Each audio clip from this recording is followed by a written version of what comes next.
Et dans l'actualité des essais et des idées aujourd'hui, quelle humanité pour quel futur? Invité le géographe Jacques Lévy, directeur de la chaire Intelligence spatiale de l'Université Polytechnique Hauts-de-France, co-auteur précédemment notamment d'une théorie de la justice spatiale. Il publie aujourd'hui L'humanité, un commencement, le tournant éthique de la société monde.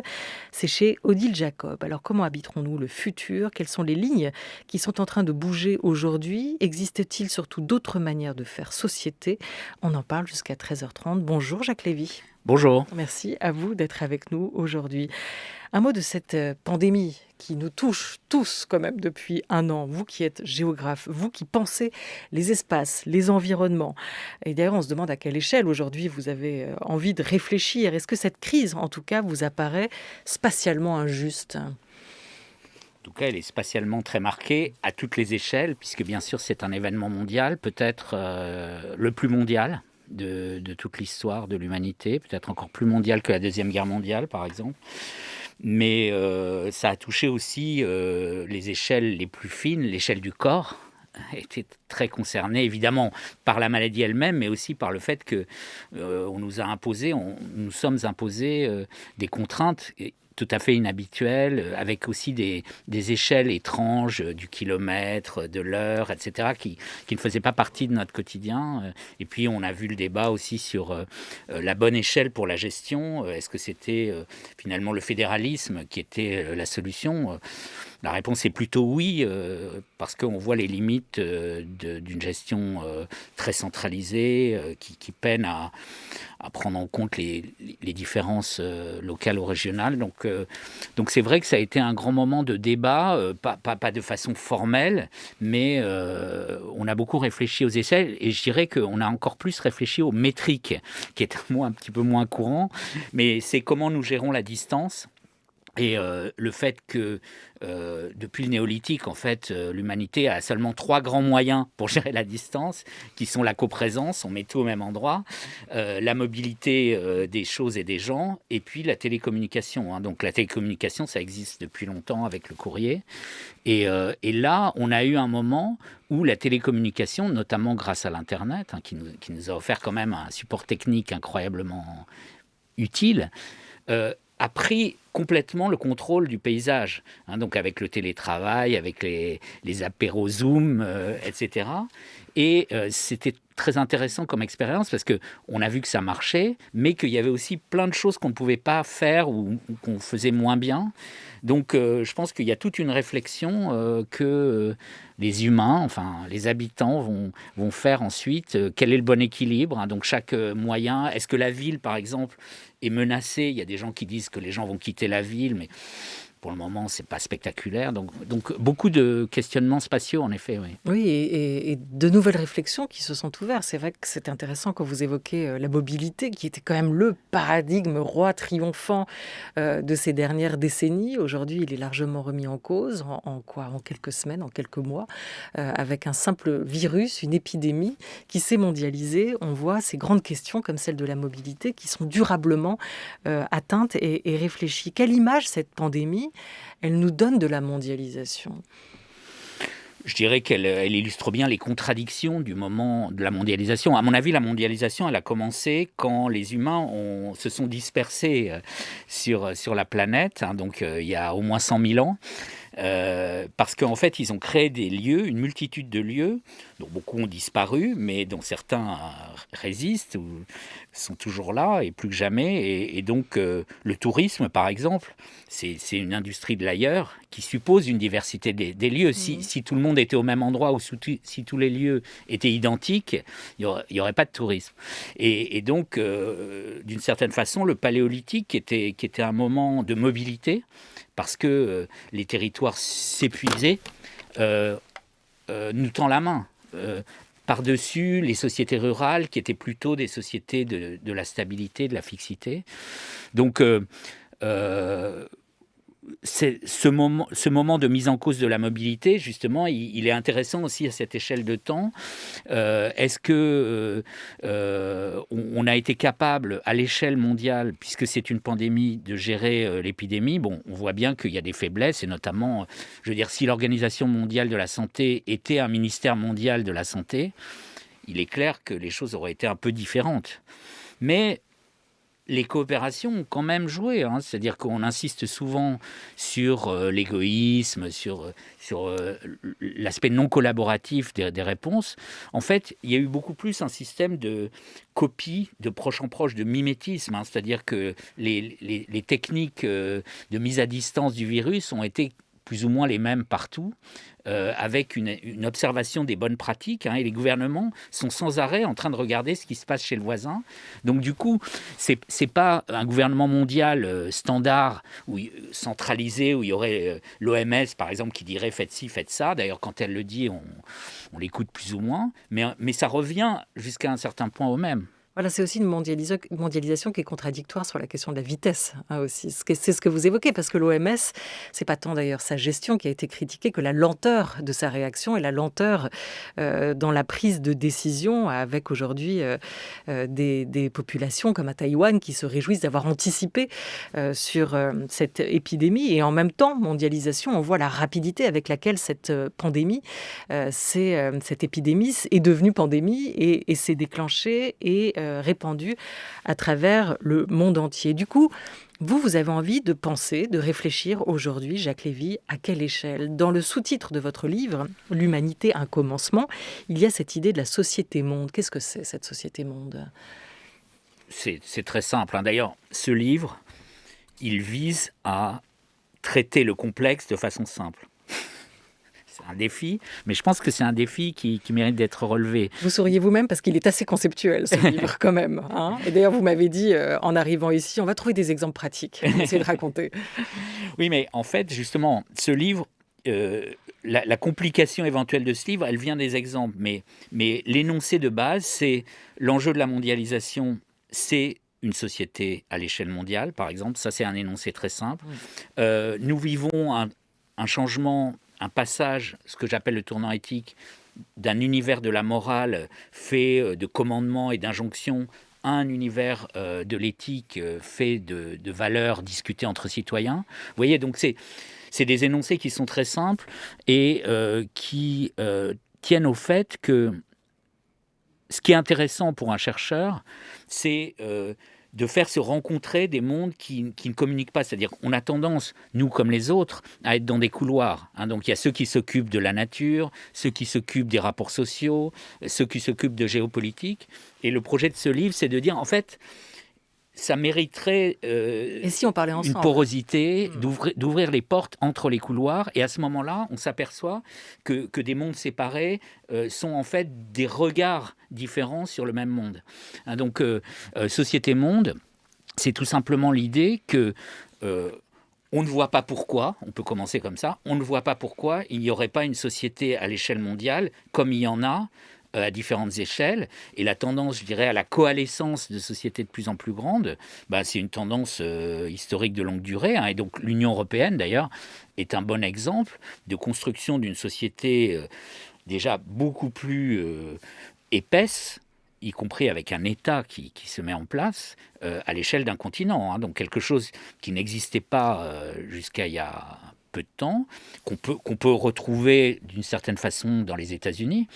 Mais la différence, c'est que dans l'Union européenne, il y avait des États extrêmement indurés, extrêmement puissants, avec des nationalismes très très forts qui ont freiné ce mouvement. Donc la coalescence, elle est aussi là. Alors à l'échelle mondiale, on n'a pas d'État, mais on a quand même une scène politique non négligeable. Et je dirais que, je vous disais à l'instant que, à mon avis, la mondialisation, elle a commencé il y a 100 000 ans, mais je crois que c'est l'enjeu d'aujourd'hui, c'est-à-dire c'est plus la libération des échanges, c'est plus les découvertes d'autres civilisations, c'est en fait la question de savoir si les enjeux mondiaux vont être traités par une politique mondiale. En fait, je pense que c'est ça la question que tout le monde se pose, et notamment avec la conscience écologique, puisque les problèmes d'environnement, pas seulement ceux de la pandémie, ils sont mondiaux. Mais du coup, cette société-monde, Jacques Lévy, c'est déjà une réalité nouvelle, ou ça reste un idéal pour vous ? Je dirais entre les deux, c'est plutôt un phénomène émergent. C'est-à-dire que la société civile mondiale, c'est-à-dire si vous faites l'expérience de pensée consistant à imaginer une société sans sa dimension politique, c'est-à-dire uniquement avec les échanges, avec les consommations et les productions culturelles, avec le tourisme, avec tout ce qui concerne l'argent, les idées. L'Internet aussi maintenant nous permet de donner beaucoup de réalité à cette idée de société civile mondiale. En revanche, si maintenant vous ajoutez, en réalité ça ne se passe pas comme ça, mais bon, c'est une expérience de pensée, si vous ajoutez la dimension politique, donc là c'est clair que c'est lacunaire. Puisqu'il n'y a pas d'entité institutionnelle, il n'y a pas de Parlement mondial. L'Assemblée générale des Nations unies, ce n'est pas un vrai Parlement. Et le Conseil de sécurité, ce n'est pas un vrai gouvernement. Donc là, il y a une lacune, ce qui fait qu'il y a un décalage entre l'échelle où se posent les problèmes et l'échelle où on peut les résoudre. Hein. Donc c'est ce qui explique aussi le rôle des États-Unis très particulier, qui est dans tous les domaines où il y a l'usage de la force. Parfois, les États-Unis défendent des intérêts géopolitiques classiques. Parfois, ils ont tendance, parce qu'ils considèrent que c'est aussi leurs intérêts, à se mettre au service d'un projet de justice ou de police mondiale. Et à ce moment-là, ils sont des espèces de délégués. Et quand, avec l'invasion de l'Irak, on voit qu'il y a un dérapage total par rapport à des valeurs, ben là, c'est une catastrophe pour la politique mondiale, dont on paye encore le prix actuellement avec la Syrie. Hein. C'est-à-dire que l'État islamique, le fait que Bachar el-Assad se permette de détruire son propre peuple, on peut considérer que c'est une conséquence pas si lointaine, quasiment directe, du fait que les États-Unis ont usurpé leur rôle de justicier mondial en faisant des choses aberrantes, en envahissant l'Irak en 2003. Donc on a ce type de situation un peu baroque où les enjeux sont bien là, mais les moyens pour les traiter ne sont là que par intermittence, de façon bizarre et de façon non assurée, je dirais. Oui, d'ailleurs, il faudrait presque, à vous entendre, un nouvel ordre juridique mondial qui émerge pour pouvoir se mettre au diapason de cette société-monde. Oui, Mireille Delmas-Marty, que j'admire beaucoup, a inventé l'idée de droit mondial, qui n'est pas du tout le droit international. Le droit international, c'est un droit interstitiel entre les États. On n'assassine pas les ambassadeurs, par exemple. Voilà, ça c'est du droit international. Mais le droit mondial, c'est par exemple la responsabilité à protéger, votée en 2005 par les Nations Unies. Donc il y a des éléments, vous voyez, quand je parle d'émergence, on ne peut pas dire qu'il n'y a rien. Et surtout, je pense que ce qu'on peut dire, c'est que si on ne prend pas en compte la tendance vers la construction d'une société politique mondiale, il y a des choses qu'on ne voit pas. Et notamment le fait que la conflictualité à l'échelle mondiale, elle s'est un peu simplifiée sur les valeurs. Hein. Je dirais que si vous prenez l'ensemble constitué par la Chine, enfin le gouvernement chinois bien sûr, le gouvernement russe, l'Iran et quelques autres pays, le conflit que la société mondiale peut avoir avec ses gouvernements, c'est un conflit de valeurs, c'est pas un conflit d'intérêts. Donc les choses se simplifient, mais en même temps ils se compliquent dans la mesure où ce conflit, il est aussi présent partout. En Europe, il y a aussi des gens qui trouvent que c'est très bien le nationalisme, que c'est très bien l'homophobie, que c'est très bien la religion comme principe moral. Donc, en fait, c'est pas juste Vladimir Poutine ou Xi Jinping, c'est politique, c'est-à-dire que ce sont bien des débats sur les valeurs où l'enjeu, c'est la légitimité. Donc, ça se gagnera par la conviction, pas par les armes. Mais il n'y a pas de ligne de front claire. Hein. C'est pour ça que j'ai parlé de guerre civile mondiale à basse intensité. Et c'est ça qui, me semble-t-il, caractérise, disons, les relations internationales, pour utiliser un vieux mot. Alors qu'autrefois, c'était beaucoup plus les rivalités interétatiques. C'est là et pour ça que vous dites que ce modèle réaliste de politique, cette réelle politique, ça ne fonctionne plus, ça ne marche plus dans ce monde en devenir. Ça ne fonctionne plus parce qu'on rate des choses essentielles. Et le rapport sur le Rwanda qui vient de sortir est extrêmement intéressant de ce point de vue-là, parce que ce qu'il critique dans le gouvernement français de l'époque, du génocide, en 1994, c'est un aveuglement cognitif. C'est le fait que les gouvernants, peut-être bien intentionnés, enfin, on ne juge pas de leurs intentions, mais ils n'avaient pas le système d'exploitation, on pourrait dire, hein, parce que c'est plus qu'un logiciel. C'est une manière de voir le monde, une Weltanschauung, une conception du monde qui faisait qu'ils voyaient une rivalité entre les Britanniques ou les anglophones qu'ils assimilent à l'Empire britannique du 19e siècle, et ils croyaient que c'était un problème géopolitique classique, le FPR qui était en Ouganda, et pas un problème de politique intérieure, à la fois intérieure au Rwanda et intérieure au monde, puisque les valeurs de respect de l'humanité, elles étaient en jeu, et ça, ils étaient totalement aveugles. En tout cas, disons, c'est le doute qu'on peut leur accorder, hein.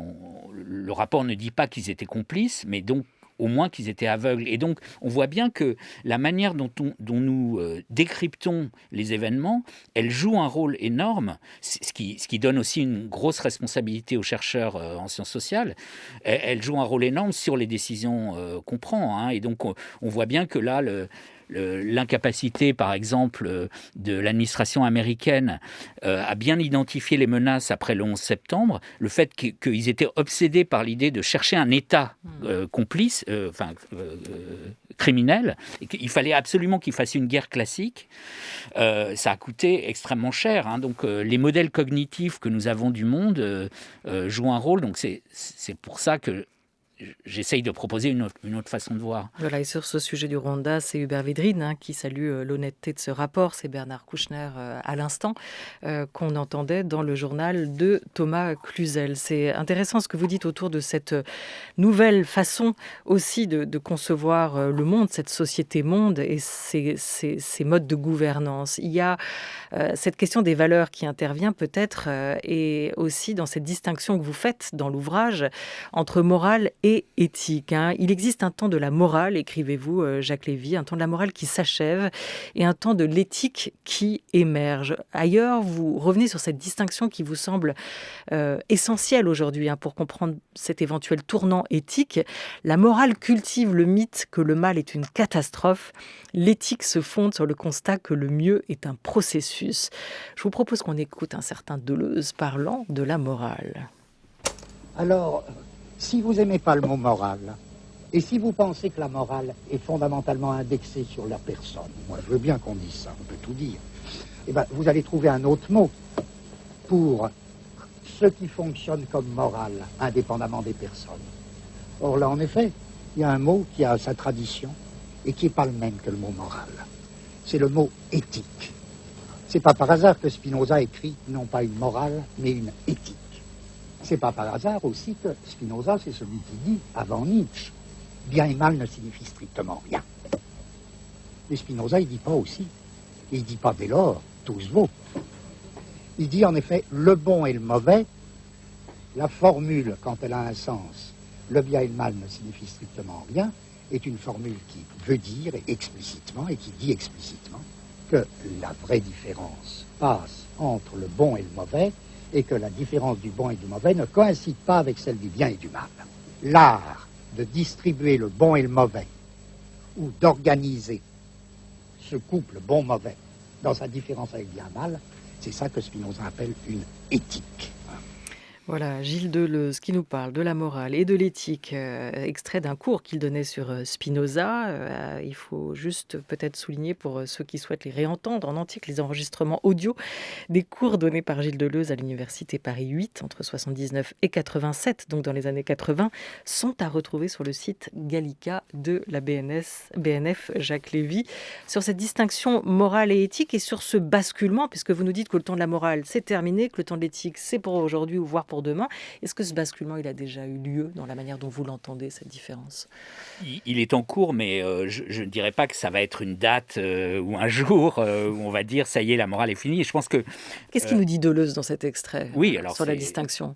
C'est parfait, je trouve. Et justement, le fait qu'il place Spinoza, enfin bon, c'était un grand lecteur de Spinoza, mais qui comme une espèce de fondateur de l'éthique, je pense qu'il a raison, mais justement Spinoza est quelqu'un qui est complètement décalé, c'est-à-dire qu'il ne vit pas à la bonne époque et il a eu des gros problèmes avec différentes autorités. Il a été exclu de la communauté juive, il a failli être condamné à mort, il a été condamné à mort.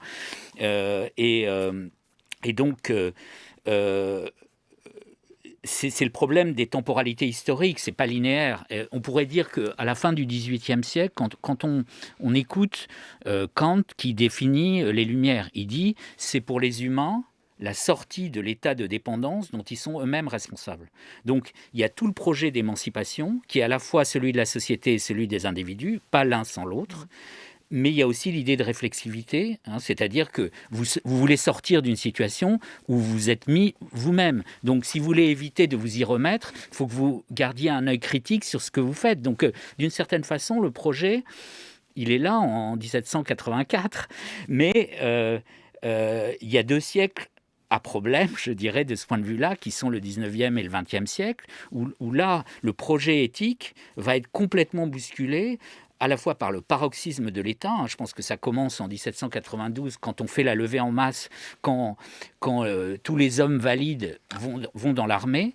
Et là, on voit se mettre en place un système de communautarisme national, donc le patriotisme, le nationalisme ou l'étatisme, qui font que c'est la mort, en fait, c'est le fait qu'on donne son sang pour la patrie qui va donner une force considérable aux États. Et puis il y a l'autre communautarisme très très puissant de ces 2 siècles, surtout à partir du milieu du 19e, qui est la classe. Et là, les prolétaires vont accumuler une force parce qu'ils sont concentrés dans les usines, ils sont les exclus du système, et quand ils se réunissent, ils sont extrêmement puissants, ils peuvent prendre le pouvoir, et donc l'association de la classe et de l'État, ça va donner les totalitarismes du XXe siècle. Donc là, c'est une immense parenthèse, une immense suspension en fait du projet des Lumières, et non pas, comme certains l'ont dit, l'application du projet des Lumières. Donc dire que Auschwitz c'est l'application du programme des Lumières, je pense que ça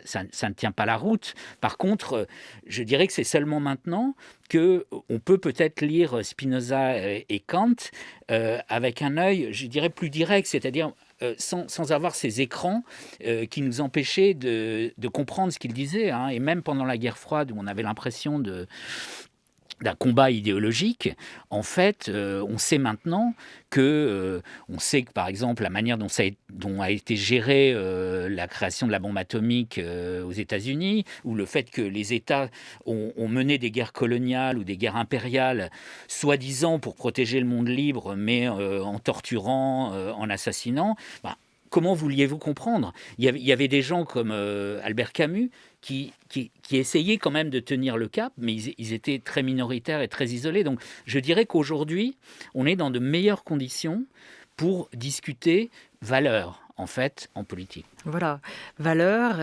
et ce tournant éthique, en tout cas cette éthique, peut apparaître comme une boussole dans le sens où l'on entend aussi Mireille Delmas-Marty, que vous évoquiez tout à l'heure, Jacques Lévy, pour penser cette société-monde qui est en train d'advenir aujourd'hui. Est-ce que c'est un tournant à venir peut-être aussi dans la science ? Je vous propose un autre témoignage. On va vous faire dialoguer maintenant avec les grands esprits, notamment de cette maison.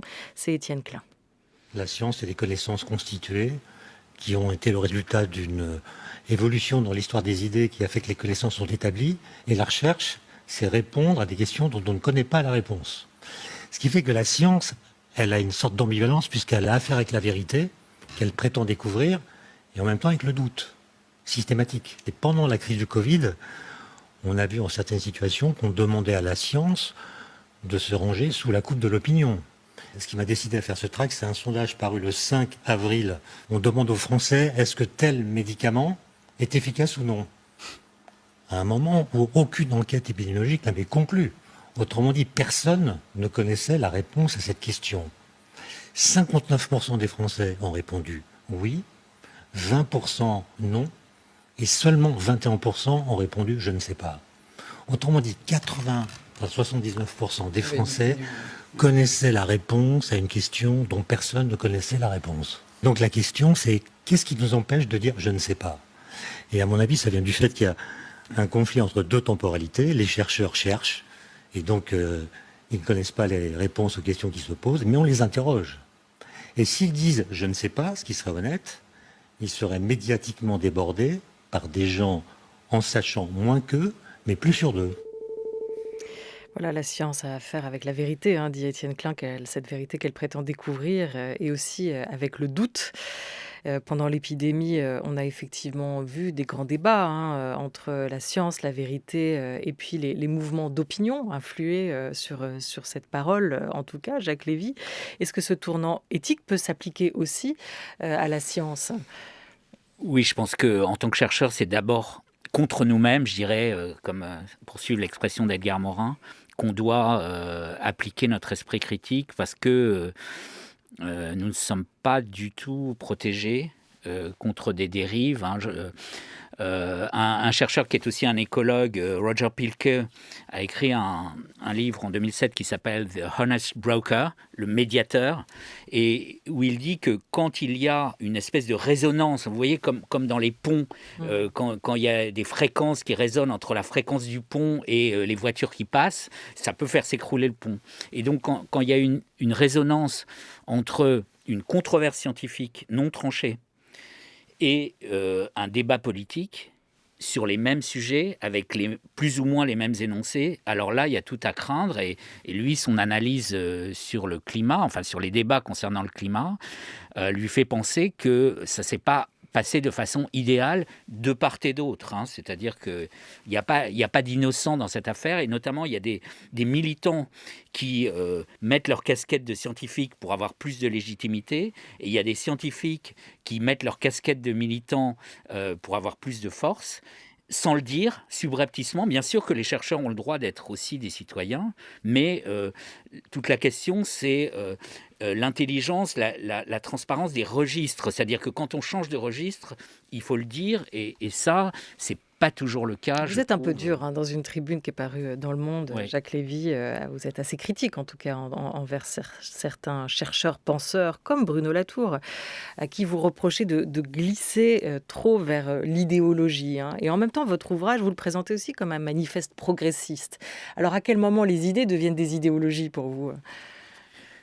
Oui, je pense qu'il peut être utilisé comme un manifeste progressiste. C'est-à-dire qu'en fait, il dit que ceux qui pensent que le monde peut être transformé dans un sens meilleur peuvent utiliser ce que j'ai écrit parce que ce n'est pas complotiste. Donc ça veut dire que ça laisse de la marge aux citoyens ordinaires pour changer le monde. C'est aussi un rééquilibrage avec des visions qu'on peut avoir spontanément en écoutant l'actualité, où on a l'impression que tout va toujours plus mal. Moi, je pense que les petites filles d'Afrique subsaharienne, aujourd'hui, sont les actrices principales du monde, parce que c'est elles qui vont continuer à faire baisser les taux de fécondité, et que ça va avoir un impact considérable. Or, ces petites filles, c'est parce qu'elles vont à l'école, c'est parce que aussi leurs mères ont changé. On voit que le nombre d'enfants qu'ont les femmes qui procréent actuellement en Afrique subsaharienne est le même que celui que leur mère aurait voulu avoir. Donc, c'est formidable, parce que ça veut dire que les plus petits acteurs ont un poids. Et donc, c'est en ce sens que c'est un manifeste progressiste.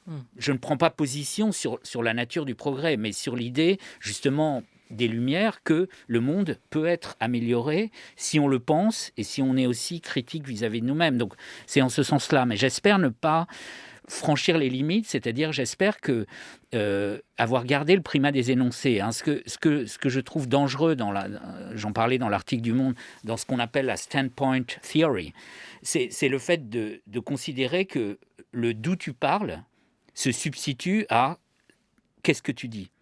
Et donc je pense que le contrat que nous avons avec la société en tant que chercheurs, c'est un contrat qui suppose que nous donnerons toujours le primat aux questions d'abord, comme disait Étienne Klein, et aussi à la libre réfutation des énoncés. C'est-à-dire qu'on s'en fiche de savoir qui a exprimé tel ou tel énoncé. On va voir s'il tient la route, on va voir si, confronté aux réalités empiriques telles qu'on peut les approcher, ça marche ou pas. Et donc, c'est toute une temporalité, tout un dispositif, toute une manière de travailler.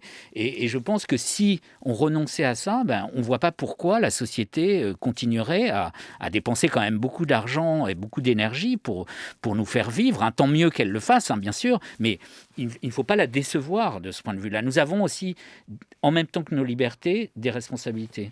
À la fin de votre livre, il nous reste 1 minute, Jacques Lévy, vous citez Paul Valéry. Qu'allez-vous faire d'aujourd'hui ? Qu'allons-nous faire d'aujourd'hui ? Et vous écrivez « Rendre le futur habitable pour que le présent soit digne d'être vécu, telle est la mission, résumant toutes les autres que la société confie à la production d'énoncés éthiques ». Voilà, on reviendra une autre fois peut-être sur ce principe humanité que vous défendez entre espérance et responsabilité. Cette nouvelle façon d'habiter le monde, si vous deviez la résumer en quelques mots, c'est une nouvelle manière de cohabiter ensemble ? Oui, habiter, c'est toujours cohabiter. Et puisqu'on a très peu de temps, j'évoquerai le dernier couple du livre, c'est humanité, qui veut dire 2 choses. C'est à la fois des valeurs et c'est le peuple de la société monde. Donc, c'est la rencontre entre ces 2 sens du mot humanité qui me paraît être résumé, disons, les enjeux d'aujourd'hui. Merci beaucoup à vous, Jacques Lévy, d'avoir été avec nous autour de cette grande table pour parler, aborder, commencer à évoquer cette question que vous soulevez pleinement dans cet essai qui paraît chez Odile Jacob, L'humanité, un commencement, le tournant éthique de la société monde. Un grand merci à toute l'équipe de la grande table qui a programmé et préparé cette émission, à Jean Bulot avec Laura Dutèche-Pérez pour la grande table des idées, à Oriane Delacroix et Henri Leblanc pour la grande table culture avec l'aide toujours très précieuse de Cathy Renaud et de Valentine Alloy. À la réalisation aujourd'hui, c'était Thomas Beau avec Jean Frédérix.